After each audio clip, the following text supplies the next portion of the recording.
ሰላም ጤና ይስጥልን ተመልካቾቻችን እንደምን ዋላችሁ እንደምን አመሻችሁ ከአንከር ሚዲያ ዝግጅት ክፍል ያክብሮ ሰላምታችንን እናቀርባለን።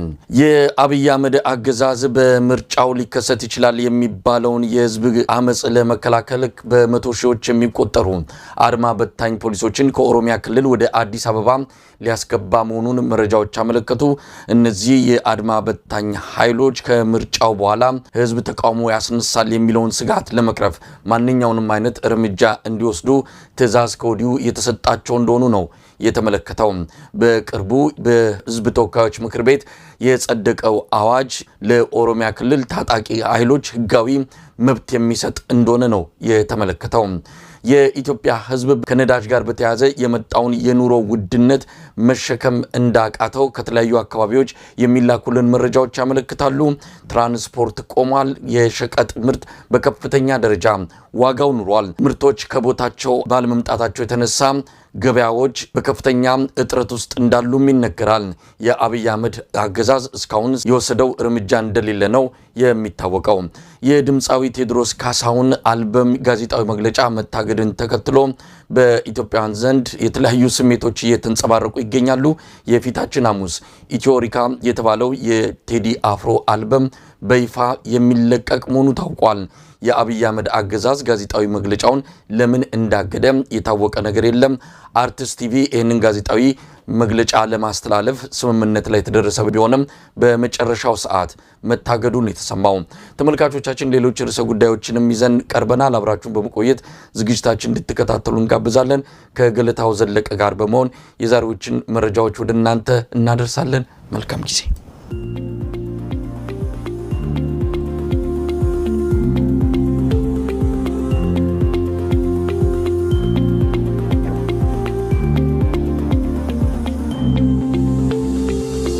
ተናስተልን ገለታው።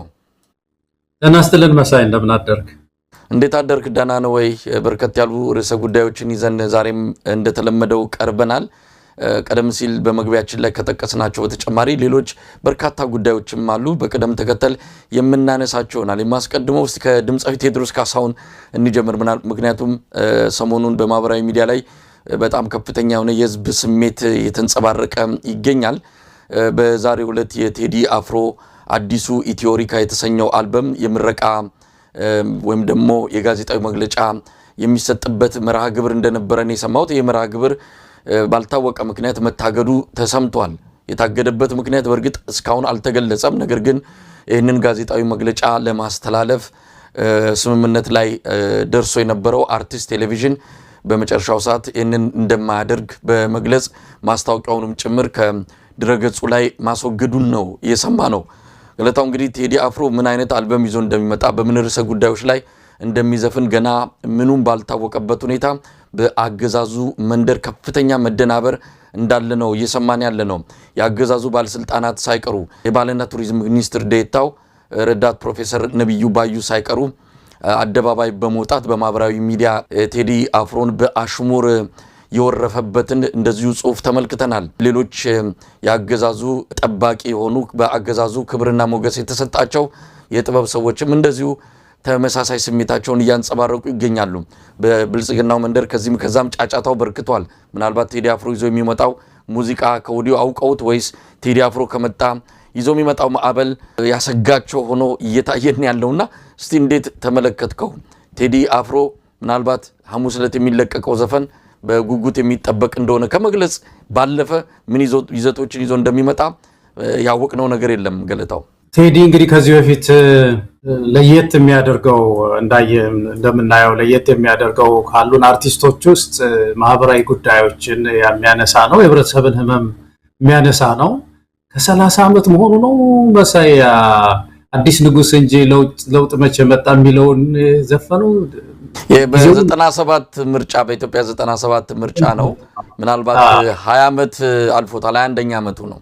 21 ዓመት እንግዲህ ያን ጊዜ እንኳን የዛሬ 20 ዓመት የታገሰ መንግስት ዛሬ እንግዲህ በዚህ ዘፈን ውስጥ ምን እንዳለ እንዳልከው አናውቅም። እንደው የተወሰነ መንግስትን ጎንተል የሚያደርግ ነገር እንኳን የአርቲስት ሊያነሳ ቢያስብ ጋዜጣዊ መግለጫው ተዘጋ ማለት አጠቃላይ ይሄ ከዚህ ከአንድ አርቲስት ጋር የተያያዘ ጉዳይ ብቻ ሳይሆን አጠቃላይ ጥበብ ጥበብ አፏን የተያዘችበት ዘመን ላይ ነው ያለነው መሳይ።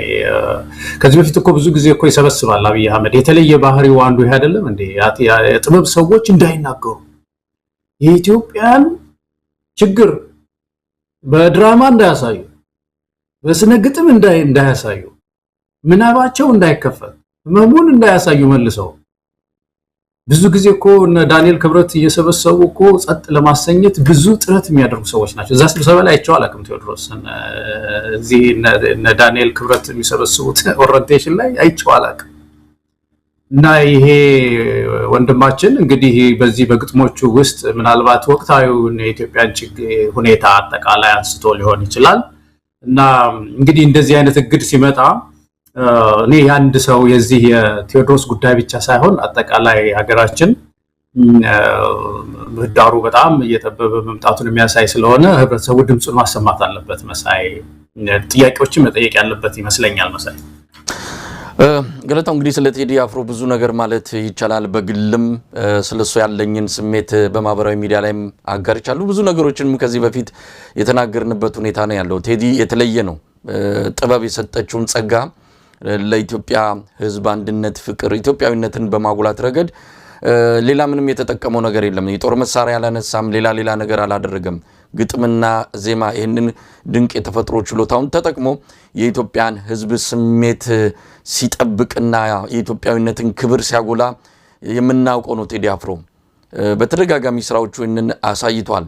በህወሓት ኢህአዴግ ዘመንም እንደዚሁ በ17 መርፌ በጠቀመው ቁምጣ አዲስ ንጉስ እንጂ ለውጥ መች መጣ ብሎ የዘፈነው ዘፈን እንደ ቂም ተይዞበት በመኪና አደጋ ሰበብ ወደ እስር ቤት ያስገቡበትንም ታሪክ እናስታውሳለን። ከዛን ጊዜ ጀምሮ ቴዲ አፍሮ በእርግጥ በፖለቲካው ጉዳይ ላይ ብዙም ፊት ለፊት ወጥቶ አስተያየት ባይሰጥም በሙዚቃዎቹ ግን ስሜቱን ከመግለጽ ያገደው ነገር የለም። በቅርብ ጊዜ የምናስታውሰው ነው። በአብይ አህመድ ስልጣን ዘመን በእልፍ አላፍ ሬሳ ሳር ያለመልማል ብሎ የዘፈነው ያኔ ችግኝ እየተከለ አስክሬኖቹ ለጥላ ይጠቀሙታል እስከ ማለት የደረሰበትን አብይ አህመድ ነውር ንግግር እሱ በዘፈን የገለጸበት መንገድ የብልጽግናው መንደር እንዴት አድርጎ እንዳስቆጣው እናስታውሳለን። ከዚህ በተጨማሪ አብይ አህመድ ወደ ስልጣን ሲመጣ ከፕሬዝዳንት ኢሳያስ ጋር በሚሊኒየም አዳራሽ በነበረው ስነ ስርዓት ላይ እሱ ከዚህ ከአሜሪካ እንደገባ ነው ያው ለአክብሮት ብሎ ወደዛ መድረክ ሄዶ ብዙም አልተጫወተም። ግን እዛ መድረክ ላይ የተናገራቸውና የዘፈናቸው ጥቂት ዘፈኖችም ብልጽግናው መንደር አብሽቆታል። አብይም በጉዳዩ ላይ ንዴት ውስጥ እንደገባ ያስታውቅ ነበር። ከዛን ጊዜ ጀምሮ ቴዲ አፍሮ የጠመደበት ሁኔታ በተለያዩ ንግግሮቹ በአሽሙርም በዘፈን ለውጥ አታመጡም፣ በዘፈን መንግስት አትጥሉም እያለም ሲፎክር እንደነበረ በህዝብ ተወካዮች ምክር ቤት አዳራሽ ጭምር እናስታውሳለን። ለማንኛውም ቴዲ አፍሮ የማይነካ ሆኖ አይደለም። ሰው ነው፣ ሊያጠፋ ይችላል። ሰው ነው፣ ሊሳሳት ይችላል። ነገር ግን ይሄ ልጅ በጥበብ አማካይነት የብዙዎችን ቀልብ የብዙዎችን ፍቅር መግዛቱን ሲያውቁ አብይ አህመድ በዚያ አማካይነት አሁን እንግዲህ ምንድነው የምን ቤት ጅብ ሲጮህ ይፈርሳል እንደሚባለው የብልጽግናው ቤት እኮ የተሰራው ዝም ብሎ እኮ ነው። አሸዋ ላይ የተሰራ ቤት ነው። ትንሽ ነገር ያስደነብረዋል።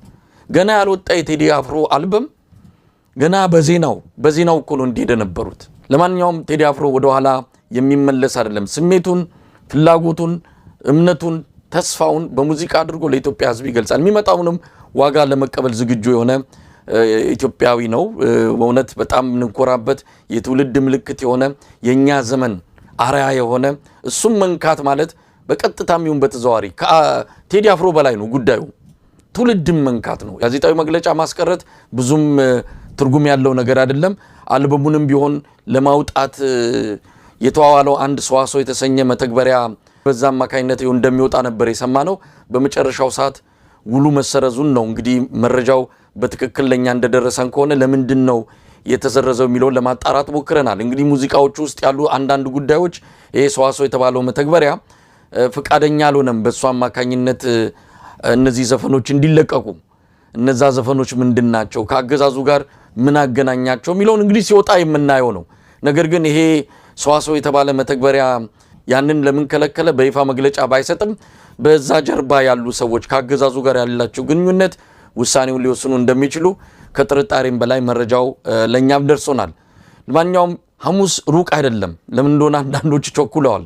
ሐሙስ ዕለት በኢትዮጵያ አቆጣጠር ሚያዝያ 8 ከቀኑ 8 ሰዓት ላይ በቴዲ አፍሮ የፋዊ በሆነ የዩቲዩብ ገጽ ላይ ዘፈኖቹ እንደሚለቀቁ ተነግሮናል።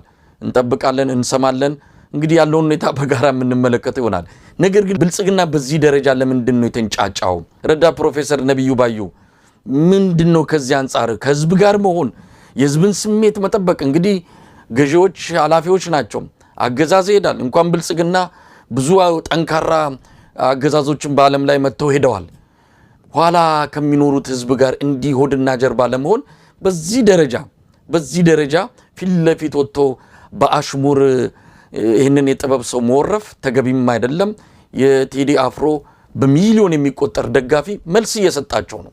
ግን ብልጽግና መንደርን እንዲህ ምን አስደነበረው የሚለውን ጥያቄ እንዴት ትመለከተዋለህ? እኔ መሳይ አሁን ስትናገር በምናብ ወደኋላ ነው ወደ ታሪካችን የወሰደኝ። የሚገርም ነገር በኢትዮጵያ ታሪክ ውስጥ የመጀመሪያው ካሴት የሸክላ ነው አይደለም? የሸክላው የመጀመሪያ የሸክላ ካሴት ነጋድራስ ናቸው። ታሪኩን ከኔ በላይ የምታውቀው ይመስለኛል መሳይ። እሳቸው ናቸው ያሳተሙት እና ነጋድራስ ተሰማ ሸቴ ናቸው። የመጀመሪያው ጀርመን ሀገር ነው የታተመው እና የመጀመሪያው ሸክላ የታተመው ያን ጊዜ ነው እና በዛ ጊዜ የሸክላ ቴፕ ማዳመጫ ያላቸው መሳፍንት ብቻ ናቸው፣ ልዑላን ናቸው። ሌላ ደሃው ህዝብ የለው እና ያ ሸክላ ካሴት አሁን ዩቲዩብ ላይ ያለው ገብተው